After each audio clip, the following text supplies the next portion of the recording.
গত ২৯শে আগস্ট ডাকসুর সাবেক ভিপি নূরের উপরে যৌথ বাহিনী হামলা চালায়।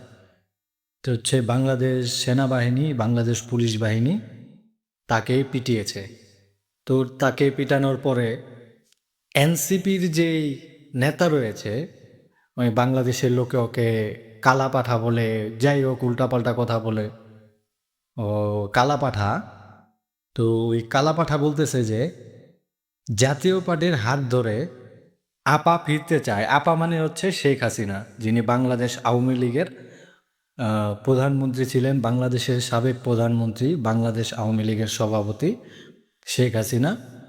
তিনি নাকি তার হাত ধরে, জাতীয় পার্টির হাত ধরে ফিরতে চায়। আর এইটার মূল হোতা হচ্ছে নাকি ভারত। মানে যত যাই দোষ হোক, বাংলাদেশে কোনো একটা অরাজকতা হলে সেইটা ভারতের উপরে চলে আসে। বলে যে এটা ভারতের রয়ের কাজ, ভারতের এটা করতেছে বাংলাদেশের মধ্যে, সেইটা করতেছে।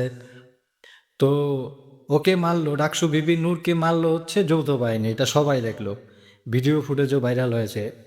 তারা বলতেছে যে এটা ভারতের চাল, ভারতের লোক আছে বাংলাদেশ যৌথ বাহিনীর মধ্যে। এটা তারা আগেও বলছে যে বাংলাদেশের পুলিশ নাকি মানে 30%ই ভারতীয়। যখন আওয়ামী লীগ সরকার ছিল এটা তারা বলতো, বিএনপি জামায়াত যারা যারা ছিল আর কি, আওয়ামী লীগ বিরোধী, মুক্তিযোদ্ধা বিরোধী যারা ছিল তারা এই কথাগুলি বলতো। তো এখন আরও একজন আছে এনসিপির যুগ্ম আহ্বায়ক সরোয়ার তুষার।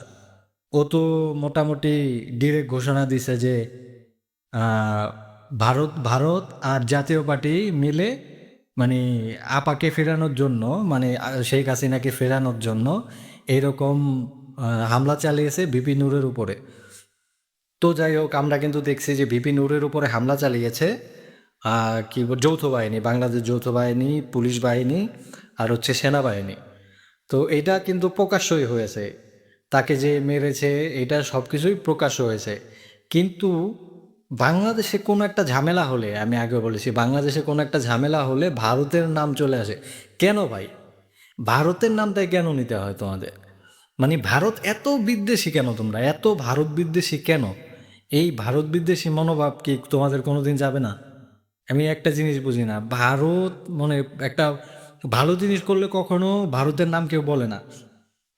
কিছুদিন আগে করোনার পরে, মোটামুটি করোনার পরের দিকে 2021 সালের দিকে রাজশাহী বিশ্ববিদ্যালয়ে ভারত সরকার বাস দিয়েছিল।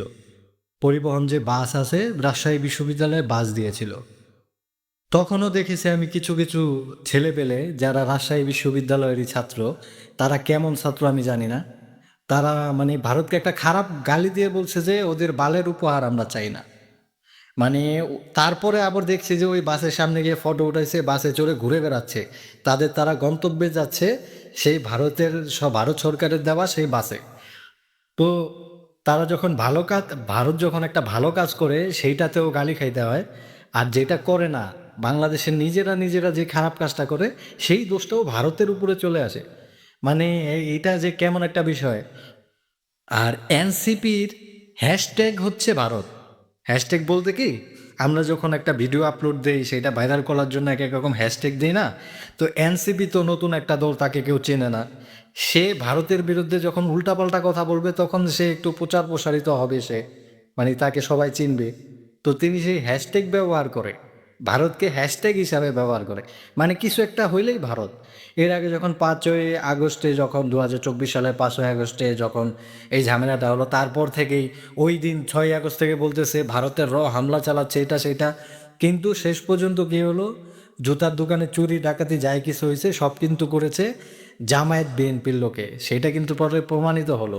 আর যেই এই আপনাদের এনসিপির যে লোকজন ছিল তারা নিলে, তখন কিন্তু এনসিপি গঠন হয়নি, কিন্তু এনসিপি গঠন করার আগেই এখন যারা বর্তমানে এনসিপির নেতা হয়েছে তারাই কিন্তু এই কাজগুলি করেছে প্রকাশ্যে।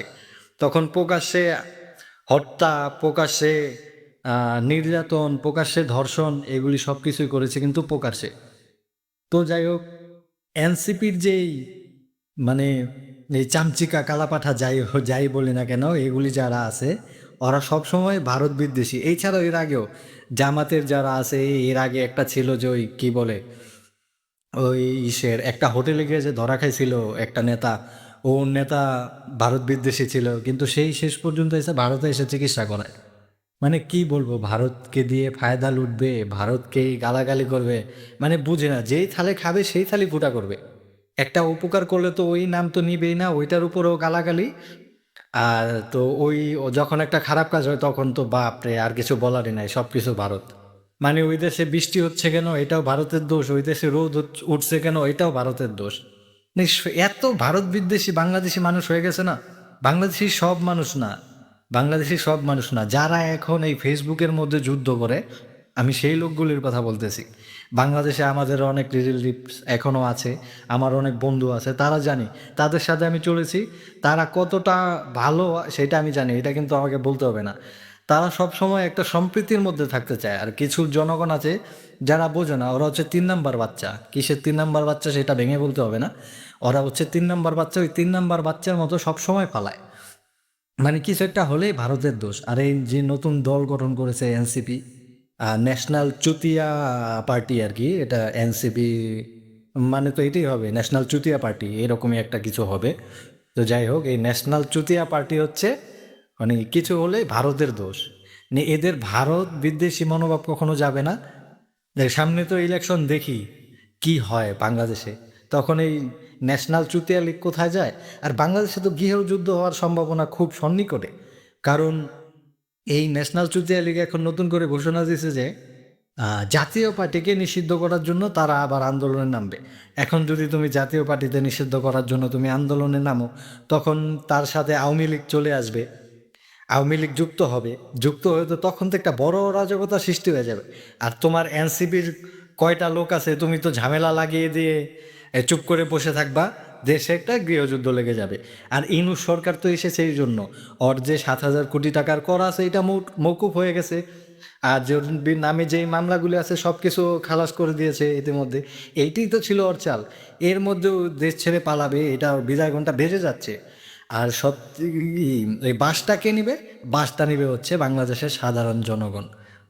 এখনো অবধি বুঝলো না সাধারণ জনগণ, যারা বুঝার তারা এখনও দেখছে আমি ফেসবুকে এসে করতেছে যে আগেরটাই বা আগে সরকারি ভালো ছিল। যাই হোক, আমি কোনো সরকারের পক্ষ নিয়ে কথা বলতেছি না, বর্তমান যে বাংলাদেশের অবস্থা আমি এইটাই বলতেছি। বর্তমান যে বাংলাদেশের অবস্থা এটা খুবই খারাপ, খুবই খারাপ।